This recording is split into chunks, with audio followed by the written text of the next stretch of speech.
Assalamualaikum warahmatullahi wabarakatuh. Yang saya hormati Bapak Bayu Sutekno selaku dosen pembimbing dan yang saya hormati para dosen penguji. Perkenalkan, nama saya Ian Faisal, mahasiswa UGM Yogyakarta, yang akan mempresentasikan hasil penelitian saya dengan judul Pengaruh Kualitas Situs Web pada Kepuasan dan Loyalitas Pelanggan di PT XYZ. Latar belakang.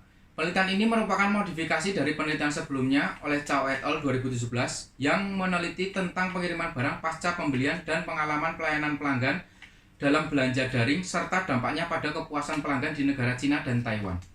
Referensi penelitian lainnya mengacu pada penelitian oleh Al-Dwiri yang meneliti tentang pengaruh kualitas layanan elektronik pada kesetiaan mahasiswa di kampus Yordania yang menguji dimensi kualitas layanan elektronik yang berpengaruh pada kepuasan dan kepercayaan elektronik serta dampaknya pada loyalitas pengguna retail daring di Yordania. Selanjutnya, penelitian terkait situs web lainnya menyatakan bahwa kualitas situs web memainkan peranan penting dalam membedakan performa sebuah situs web dengan kompetitornya. Hal tersebut menjadi faktor penting dari sebuah kesuksesan bisnis jasa logistik dalam mengembangkan bisnisnya. Shin et al. 2013.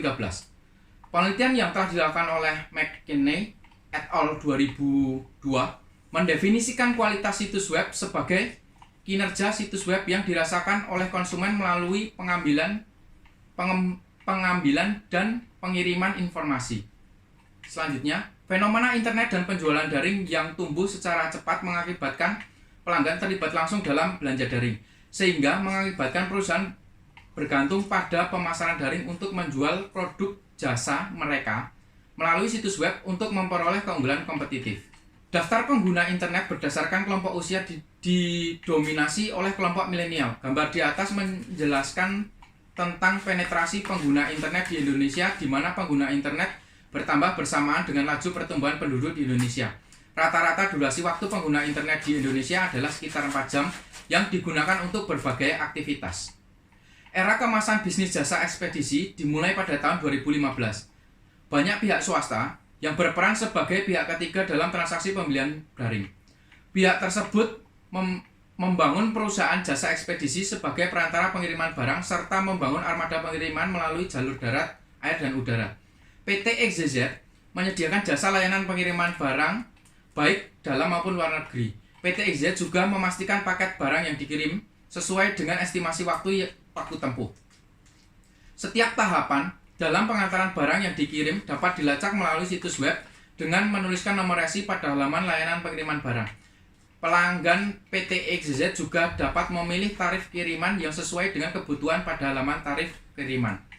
Berdasarkan latar belakang tersebut, rumusan masalahnya sebagai berikut. 1.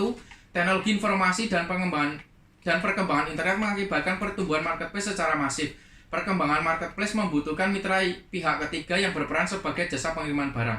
Namun tidak semua penyedia jasa layanan ekspedisi di Indonesia memperhatikan aspek-aspek kualitas situs web. 2. Penelitian ini mengkaji tentang berbagai layanan serta produk-produk unggulan yang terdapat dalam situs web PT XYZ.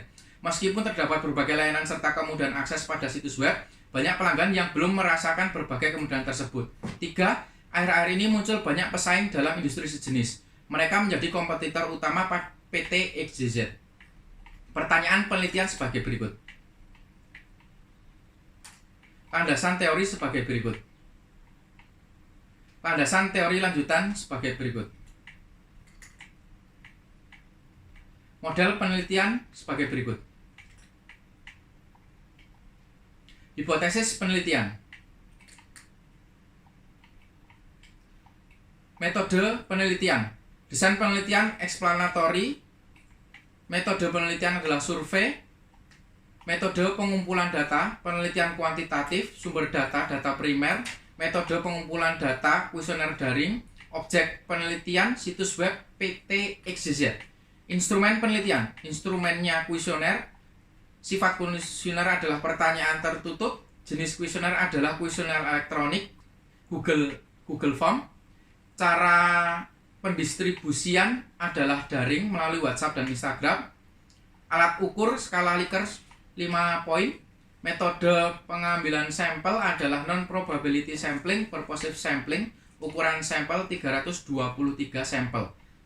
Kriteria unit sampel, berusia minimal 17 tahun, pernah bertransaksi melalui situs web PT XYZ dalam 6 bulan terakhir. Definisi operasional sebagai berikut.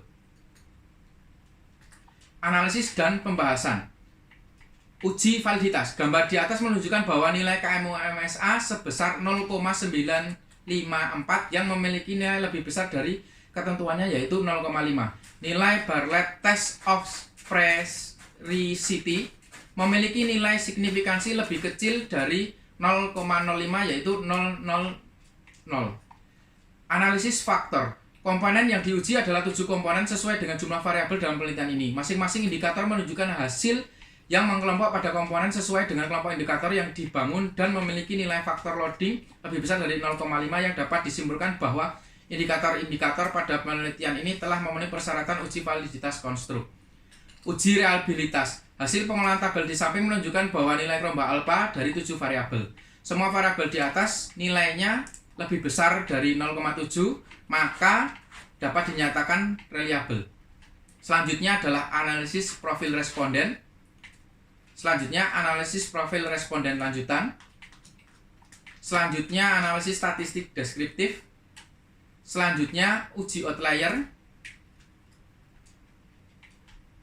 Selanjutnya uji normalitas. Dari tabel di samping menunjukkan hasil data secara multivariat dengan nilai sebesar 33,124 yang menunjukkan nilai tersebut telah melebihi batas ketentuan nilai standar yaitu kurang lebih 2,58.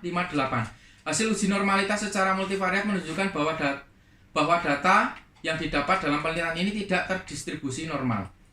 Uji multikolenialitas. Berdasarkan hasil uji multikolenialitas yang disajikan pada tabel di samping menunjukkan bahwa masing-masing variabel independen memiliki nilai tolerans lebih besar dari 0,10 serta nilai FIF yang digunakan memiliki standar pengukuran yaitu kurang dari 10. Hasil ini menunjukkan bahwa antara variabel independen dan penelitian ini tidak terjadi multikolenialitas. Uji goodness of fit. Menurut Haryono 2017, secara keseluruhan pengujian goodness of fit dapat dikatakan sesuai dengan syarat minimal apabila memiliki 5 indikator nilai yang nilainya di atas atau sama dengan cut-off value-nya. Secara keseluruhan, karena terdapat 8 kriteria yang masuk kategori good fit, maka model persamaan struktural yang digunakan dalam penelitian ini layak untuk digunakan. Hasil pengujian hipotesis. Hasil pengujian hipotesis ini diolah menggunakan aplikasi AMOS. Berdasarkan hasil analisis uji statistik yang telah dilakukan, telah menghasilkan 5 hipotesis yang telah terdukung dan 1 hipotesis tidak terdukung. Diskusi dan pembahasan. Hipotesis 1, pengaruh pelacakan pengiriman pada kepuasan dan pengguna situs web. Terdukung. Hasil uji hipotesis 1 menyatakan bahwa pelacakan pengiriman berpengaruh positif pada kepuasan pengguna situs web. Hasil ini dapat diartikan, jika pelacakan pengiriman barang dapat diakses dengan mudah, maka kepuasan pengguna situs web juga meningkat. Sebuah situs web dikatakan baik apabila memiliki pelacakan pengiriman barang yang menyajikan data pengiriman yang terkoneksi dengan layanan telepon pintar, pemberitahuan informasi keberadaan barang melalui email, serta kemudahan pelacakan pengiriman barang pada situs web pengecer. Hipotesis 2, pengaruh pelayanan pelanggan pada kepuasan pengguna situs web. Terdukung. Hasil pengujian hipotesis 2 menyatakan bahwa fitur pelayanan pelanggan berpengaruh positif pada kepuasan pengguna situs web. Kesimpulan dari uji hipotesis ini dapat diartikan jika fitur pelayanan pelanggan dapat diakses dengan mudah, maka kepuasan pengguna situs web juga dapat meningkat. PT XYZ menyediakan fitur layanan pelanggan yang dapat diakses secara 24 jam. Fitur pelayanan pelanggan memiliki fungsi untuk memediasi pelanggan dengan pihak perusahaan. Fitur pelayanan pelanggan berusaha untuk menampung setiap keluhan dan masalah yang dihadapi oleh pelanggan ketika melakukan transaksi pembelian. Hipotesis 3, pengaruh keandalan situs web pada kepuasan pengguna situs web tidak terdukung. Hasil pengujian hipotesis 3 menyatakan keandalan situs web tidak berdampak positif terhadap kepuasan pengguna situs web. Pada dasarnya, istilah keandalan atau reliabilitas identik dengan sebuah sikap kepatuhan. Pelanggan PT XYZ menjadi tidak patuh terhadap situs web karena terlihat sering memiliki kendala dengan pihak perusahaan. Kendala yang dihadapi adalah beberapa layanan situs web yang tidak berjalan dengan baik, performa situs web buruk, serta beberapa fitur tidak mampu menangani masalah yang dihadapi oleh pelanggan. Hal ini menyebabkan pelanggan menjadi tidak patuh dan beralih pada situs web lain. Hipotesis 4. Pengaruh keefisienan situs web pada kepuasan pengguna situs web terdukung. Kesimpulan dari uji hipotesis 4 ini dapat diartikan jika keefisienan situs web berdampak positif serta meningkatkan kinerja pekerjaan responden, maka kepuasan pengguna situs web juga dapat meningkat.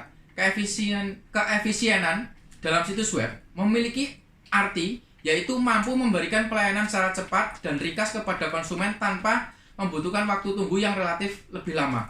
Parameter keefisienan situs web dapat dilihat dari kemudian dalam mengakses situs web, proses transaksi yang dapat diselesaikan dengan cepat, serta informasi yang tertata dengan baik. Hipotesis 5. Pengaruh kegunaan yang dipersepsikan pada kepuasan pengguna situs web terdukung. Hasil pengujian hipotesis 5 menyatakan jika kegunaan yang dipersepsikan berpengaruh positif terhadap kepuasan pengguna situs web. Definisi kegunaan yang dipersepsikan adalah sejauh mana seseorang percaya bahwa saat menggunakan situs web tertentu mampu meningkatkan kinerja pekerjaannya. Dalam penelitian ini, parameter kegunaan yang dipersepsikan dapat dilihat dari faktor informasi yang bermanfaat sehingga dapat meningkatkan efektivitas dan meningkatkan kinerja pengguna situs web PT XYZ. Hipotesis terakhir adalah hipotesis 6, yaitu pengaruh kepuasan pengguna situs web pada loyalitas pelanggan bersifat terdukung. Hasil pengujian hipotesis 6 menyatakan jika kepuasan pengguna situs web berpengaruh positif terhadap loyalitas pelanggan. Sebuah situs web dibangun untuk memungkinkan pelanggan dalam meningkatkan transaksi pembelian suatu barang. Ketika pelanggan merasa puas terhadap hal yang disajikan, maka mereka cenderung kembali mengakses serta melakukan transaksi pembelian secara berulang. Berikut adalah implikasi manajerial. Yang pertama, PT XYZ perlu meningkatkan layanan informasi pelacakan pengiriman barang supaya membangun kepuasan pada pelanggan. Layanan informasi pelacakan pengiriman barang merupakan faktor yang paling dibutuhkan oleh pelanggan karena memuat informasi penting tentang status dan keberadaan barang yang menjadi transaksi atau yang diorder. PT XYZ perlu memperhatikan fitur pelayanan pelanggan. Hal ini bertujuan untuk mengatasi masalah serta memberikan solusi terbaik apabila terjadi kendala dalam proses pengiriman barang yang dapat dikoordinasikan melalui pelayanan pelanggan serta terkoneksi melalui sambungan telepon. Poin ketiga, PT XYZ perlu meningkatkan performa keandalan situs web. Keandalan situs web membantu meningkatkan kepuasan pelanggan melalui kemudahan situs web yang dapat diakses secara cepat serta detail informasi yang tersajikan dengan baik. Poin keempat, PT XYZ perlu meningkatkan kegunaan yang dipersepsikan karena variabel ini mampu memberikan informasi yang bermanfaat serta dapat meningkatkan efektivitas dan meningkatkan kinerja pengguna situs web. Demikian hasil presentasi penelitian saya. Terima kasih. Wassalamualaikum warahmatullahi wabarakatuh.